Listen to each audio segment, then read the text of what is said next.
వాళ్ళని లోపల పెట్టరా? ఇదేనా చట్టం?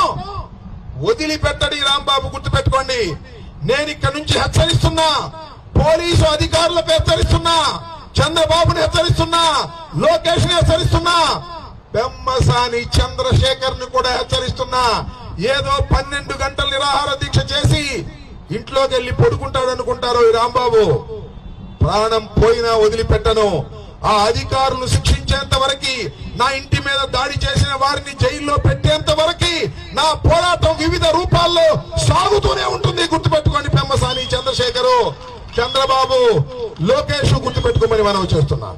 ఈ కుటుంబాలు ఎవరయ్యా? ఏం అనుమానం లేదు.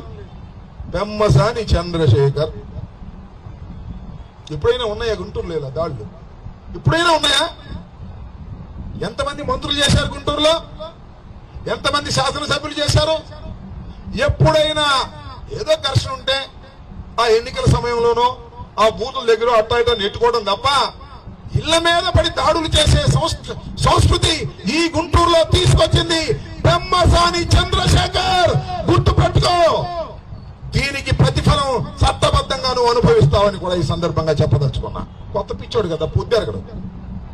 అమెరికా నుంచి వచ్చాడు, మంచి క్యాష్ పార్టీ. ఒక్కసారి పార్లమెంట్ సభ్యుడు అయిపోయాడు, ఆ తర్వాత కేంద్ర మంత్రి అయిపోయాడు.